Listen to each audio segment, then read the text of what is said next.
Hmm? Menjual barang haram dan najis. Jual beli goror sudah belum? Goror.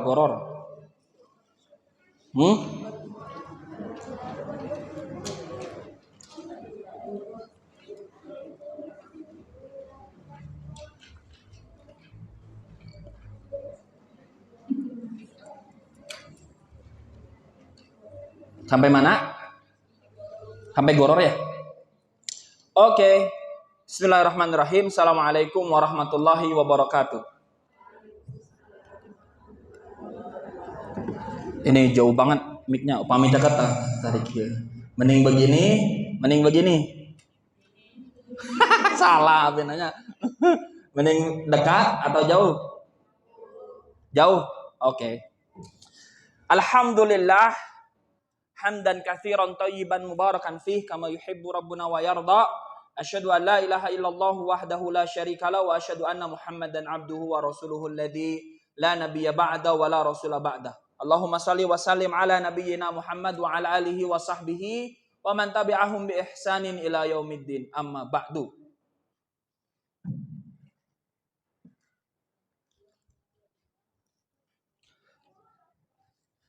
Tata Ibu Damang. Alhamdulillah. Terakhir kita membahas soal jual beli gharar atau spekulasi.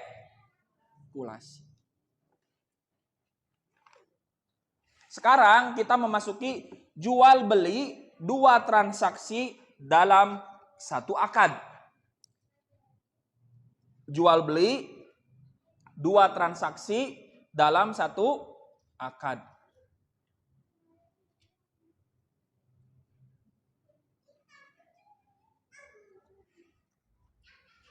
Seorang muslim tidak diperbolehkan melakukan jual beli dengan dua transaksi dalam satu akad.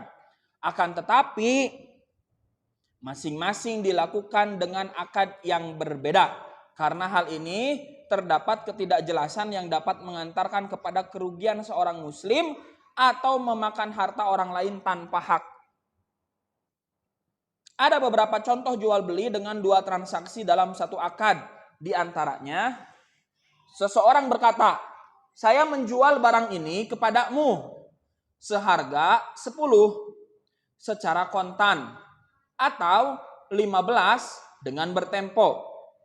Ia memberlangsungkan jual beli ini tanpa menjelaskan kepadanya mana dari kedua transaksi tersebut yang dia sahkan.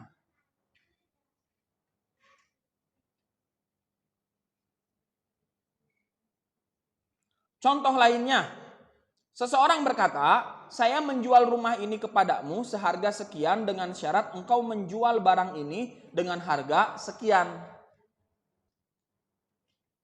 Contoh lainnya, seseorang menjual salah satu dari dua barang yang berbeda seharga 1 dirham. Dan ia memberlangsungkan akad tersebut tanpa pembeli mengetahui barang mana di antara keduanya yang dibeli.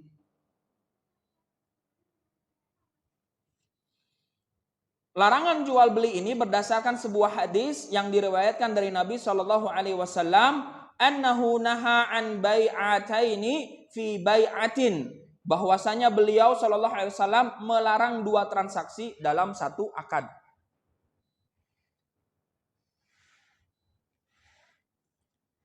Nah, Bapak Ibu, di sini ada contoh yang paling mudah untuk difahami adalah saya mau nih jual rumah ini. Saya nawarin 1 miliar. Terus pembelinya teh nawar. Misalkan pembelinya teh nawar. Sok atuh ku saya dibeli 800 juta mau.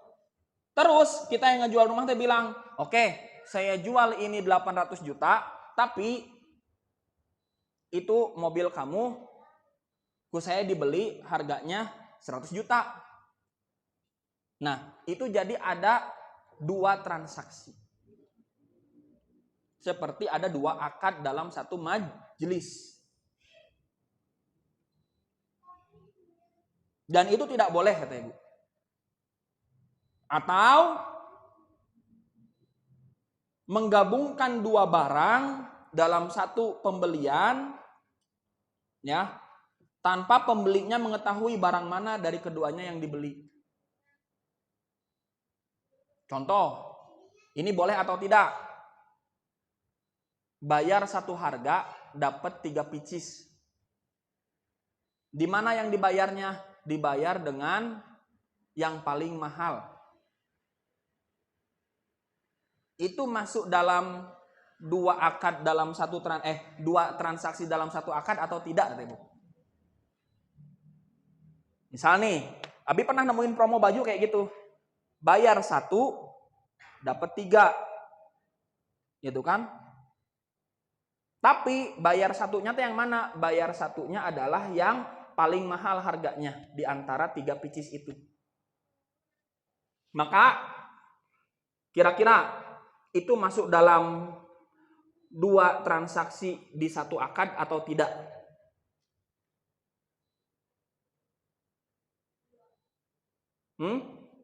Cung yang masuk, Cung. Cung yang tidak masuk. Cung yang nggak ngacung. Oke, karena Abi belum penjelasannya. Ya, Ibu. Dalam Islam itu tidak boleh menggabungkan 2 akad berbeda dalam satu majelis. Atau 2 transaksi berbeda dalam satu akad. Itu nggak boleh. Terus kumaha Ustaz? Upami aya bonus. Beda. Itu bukan 2 akad. Itu satu akad. Kamu beli ini, dapat bonus ini. Bagaimana 2 akad itu? Abi pernah di satu laptop. Di BEC, saat Abi beli laptop, ada penjual mahasiswi, berarti ya perempuan, kayaknya mahasiswi gitu. Ngejual laptopnya. Pak, ini saya mau jual laptop saya. Berapa harganya? Sekian harganya, kata yang punya toko teh. Tapi Pak, nanti kalau mau dijual lagi, ke saya lagi ya jualnya, nanti saya beli dengan harga yang sama. Itu adalah 2 transaksi berbeda. Kenapa yang ini bisa 2 transaksi berbeda? Karena yang satu perannya sebagai penjual, si toko sebagai pembeli. Yang satunya lagi, tokonya yang jadi penjual. Yang penjualnya jadi pembeli. Nah, si mahasiswi ini mensyaratkan kalau nanti mau dijual, kasihnya ke saya lagi dengan harga yang sama, saya beli lagi. Dalam hati saya sebagai pembeli yang lain itu, teteh liar, atau kita mah pinjam duit. Dalam hati saya gitu, dengan jaminan laptop saya kayak gitu. Langsung pemilik tokonya teh dengan bijaksana senyum, aduh punten teteh upami gitu mah tidak bisa. Dan kalaupun transaksi itu terjadi, maka ini transaksi yang tidak diperbolehkan. Ya. Sekalipun mungkin si penjual tokonya bilang, atau dalam hatinya niatnya buat nolong. Maka nggak boleh ada syarat itu dulu. Jadi syarat yang kedua tadi tidak boleh. Jelas ya? Nah, analogi yang lainnya di sini apa? Nih, saya jual barang. Kalau kontan harganya 10, kalau dicicil harganya 15. Tanpa disebutkan mana akad yang sah. Beda lagi kalau disebutin, kalau kamu mau milih yang cicil, yuk ini harganya segini saya dikasih. Nanti cicilan per bulannya segini, maka itu akad yang sahnya. Kalau kita nanti dealnya di akad yang di akad yang tunai, maka pakai harga yang ini. Contoh, ibu beli kredit motor. Akad kredit halal haram? Jual beli dengan akad kredit halal atau haram?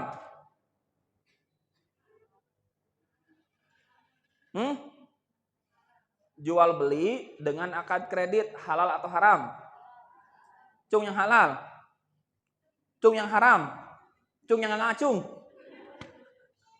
Kenapa halal? Kenapa jual beli dengan akad kredit halal? Kenapa halal?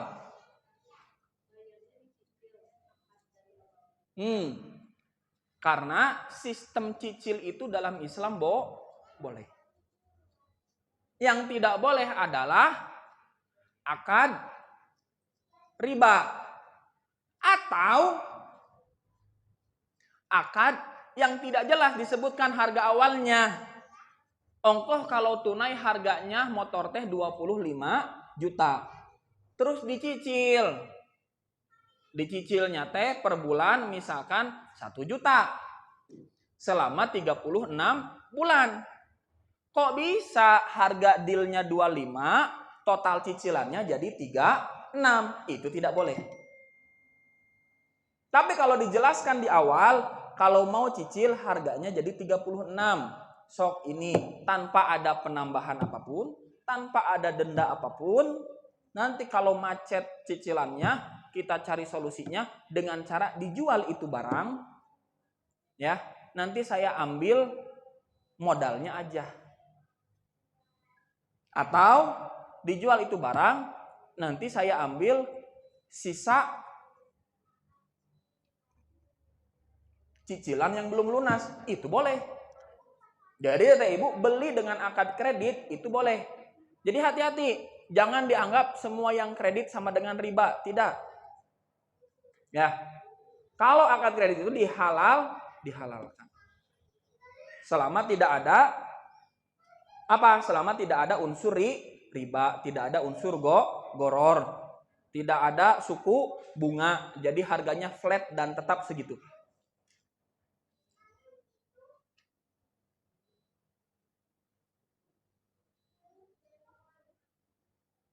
Lanjut Bapak Ibu. Yang ketujuh.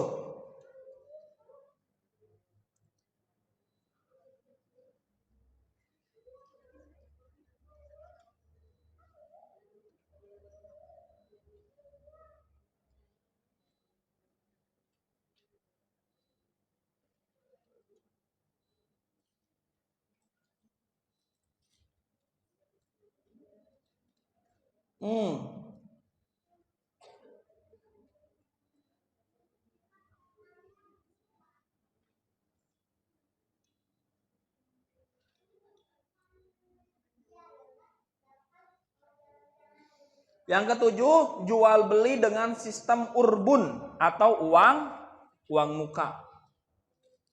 Bagaimana itu? Kata Ibu, di poin ini tolong untuk mencari referensi tambahan. Pilih penyampaian saya salah. Seorang muslim tidak diperbolehkan melakukan jual beli dengan sistem urbun. Apa itu urbun? Atau mengambil uang muka secara kontan. Atau istilahnya uang muka menjadi hangus. Kalau di sini berarti Abi memahaminya begitu ya. Tolong nanti dicari referensi lain, kalau saya salah dikoreksi. Berdasarkan hadis Nabi SAW, annahu naha an bai'il urbun, bahwasanya Nabi SAW melarang jual beli urbun. Imam Malik menjelaskan hadis tersebut, yaitu seseorang membeli suatu barang atau menyewa kendaraan.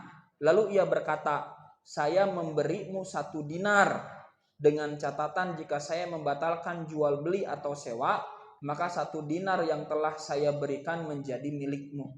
Artinya uang muka hangus itu transaksi yang tidak boleh begitu. Kalau Abi pahaminya begitu ya. Nanti dicek. Maka kita pun di travel uang muka masuk misalkan Teteh Ibu ya 5 juta, nggak akan hangus. Nggak akan hangus. Jadi tetap aja ada uang 5 juta punya Teteh Ibu mah. Cuman tidak bisa diambil kembali. Kenapa nggak bisa diambil kembali? Supaya Teteh Ibu komitmen untuk bisa umroh gitu.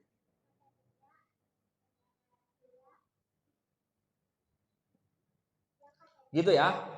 Nanti tolong untuk sistem urbun ini Teteh Ibu mencari referensi tambahan ya. Kemudian yang ke-8, menjual barang yang tidak ada pada penjual. Asa udah itu. Kita cek ya. Menjual barang yang tidak ada pada penjual. Seorang muslim tidak diperbolehkan menjual dagangan yang belum ada pada dirinya atau menjual suatu barang yang belum dimilikinya. Karena hal ini dapat menimbulkan gangguan pada penjual dan pembeli. ketika tidak dapat mengambil barang yang dijual. Oleh karena itu Rasulullah SAW bersabda, la tabi' ma laysa indak. Janganlah engkau menjual barang yang belum ada pada dirimu. Wa naha an bai'i syai'i qabla qaidihi, dan beliau melarang menjual sesuatu sebelum menerima barangnya. Ini kita sudah jelaskan Ibu ya, tentang afiliator, dropshipper atau reseller sudah kita jelaskan. Nah, ini biasanya pun Ibu ya, kalau di Majalaya itu yang kayak gini teh kadang suka terjadi di jual beli benang dan kain. Abi punya kenalan sampai akhirnya ketipu 800 juta Ibu. Gara-gara jual beli benang. Kenapa jual beli benang? Karena dia berani menjual benang yang belum nyampe ke dirinya. Dia jual. Ya, dikumpulkan teman-temannya itu sebagai pembeli. Dibelilah ke orang yang dia kenal benang senilai 800 juta. Uangnya sudah ditransfer, hilanglah orangnya itu. Nah, ini juga ternyata akad seperti ini menyelamatkan kita dari kerugian, dari penipuan. Gitu Ibu ya.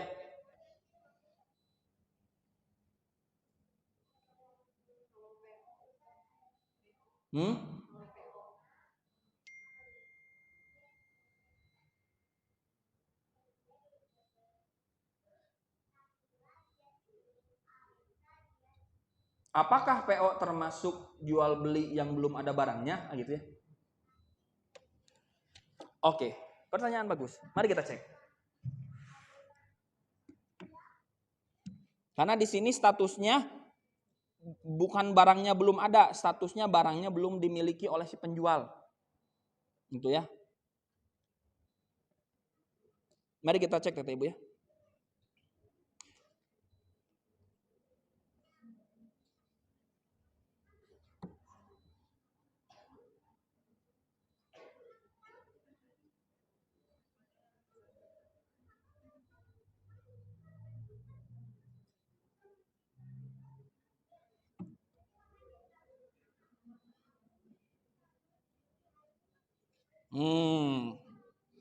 Hukum jual beli pre-order, akad salam dan istisna.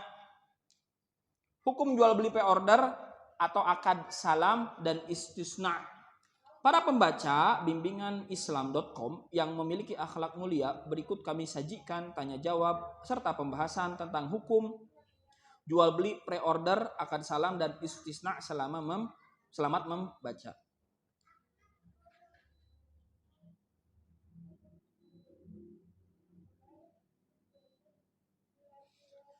Pre-order adalah sistem pembelian barang dengan memesan dan membayar terlebih dahulu sebelum produksi dimulai. Dengan tenggang waktu atau tunggu atau estimasi atau perkiraan sampai barang tersedia.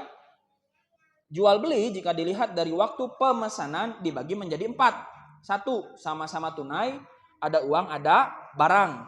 Hukumnya boleh. 2. Uang tunai, barang tertunda, disebut jual beli salam, hukumnya boleh. 3. Uang tertunda, barang tunai, disebut dengan jual beli bai' bitaksid, jual beli kredit, hukumnya boleh. Uang tertunda, barang tertunda, disebut jual beli bai' al-kali bil kali, hukumnya tidak boleh. Melihat dari pembagian di atas, maka pre-order termasuk bagian kedua, yaitu akad salam, dengan syarat-syarat sebagai berikut. Produk yang dijual adalah barang custom, berarti tidak boleh menjual barang yang sudah jadi. Yang kedua, barang harus milik sendiri, bukan milik orang lain, dengan harga yang sudah ditambahkan untuk margin keuntungan sendiri. Pre-order biasanya barang milik sendiri atau milik orang lain, Bu? Milik orang lain. Ketiga, barang sudah ada, bukan ketika ada kepastian dari pembeli baru dia belikan barangnya. Jadi barang harus sudah ada duluan. Keempat, adanya akad jual beli ketika penjual telah membeli barangnya, bukan ketika adanya persetujuan dengan konsumen yang pesan PO baru penjual membeli barangnya untuk dijual.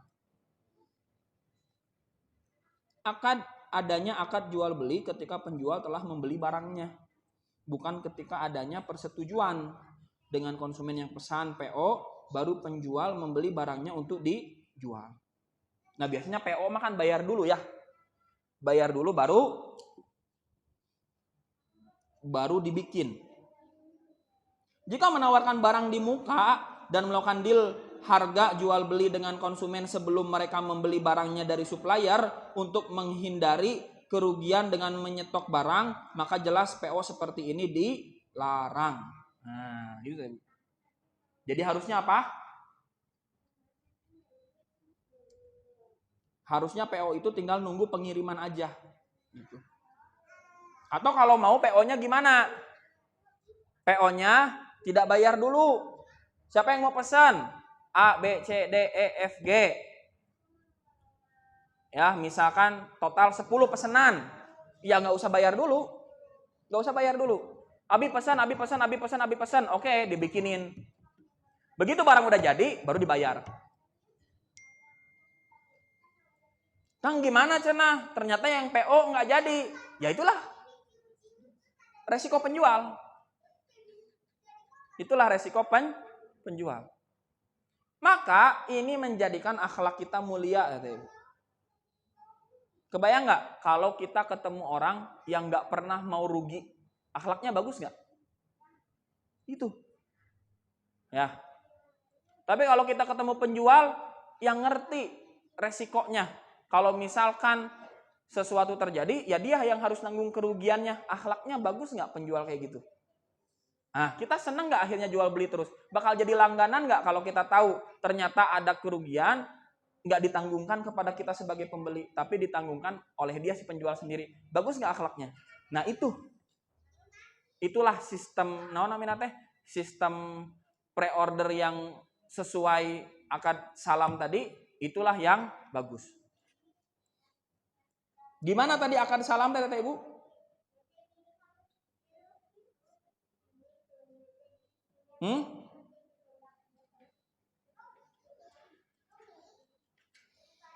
Uangnya juga bisa tunai. Barang tertunda disebut jual beli salam. Hukumnya boleh. Produk yang dijual adalah barang custom. Berarti tidak boleh menjual barang yang sudah jadi. Barang harus milik sendiri, bukan milik orang lain dengan harga yang sudah ditambahkan untuk margin keuntungan sendiri. Barang sudah ada, bukan ketika ada kepastian dari pembeli baru dia belikan barangnya. Adanya akad jual beli ketika penjual telah membeli barangnya, bukan ketika adanya persetujuan dengan konsumen yang pesan PO baru penjual membeli barangnya untuk dijual. Contoh, Ibu contoh. Abi jual gamis. Bismillah, ibu-ibu rumah Tafidz Qalbi Quran, kita sedang proses membuat 100 gamis. Gamisnya ini contohnya A, B, C, D, E. Silahkan yang mau pre-order dari sekarang ya, karena stoknya cuma ada 100. Nah, itu boleh atau tidak? Boleh. Nah, jadi paham itu ya? Paham bedanya ya, yang boleh sama yang tidak. Lagi-lagi ya Bu, Abi, sekali lagi, kalau soal hukum muamalah, apalagi ekonomi syariah seperti ini, tolong ditambah referensinya.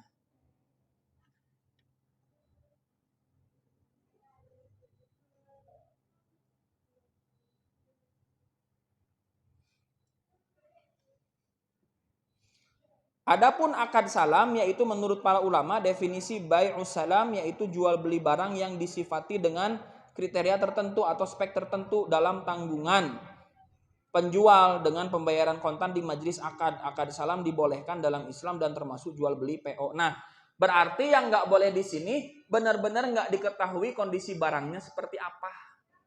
Nah, lebih spesifik lagi ya. Misal nih, ini ada sampelnya, nih gamis kayak gini. Nanti akan nerimanya seperti ini. Dibayar silakan tunai. Saya akan buatkan tuh.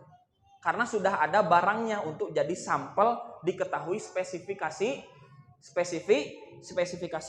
Nah, jadi namanya teh ketika sudah diketahui spesifikasinya, maka itu masuk dengan akad salam. Udah tahu misalkan ukuran L teh tingginya berapa teh Ibu? Ukuran L biasanya 140 misal gitu ya.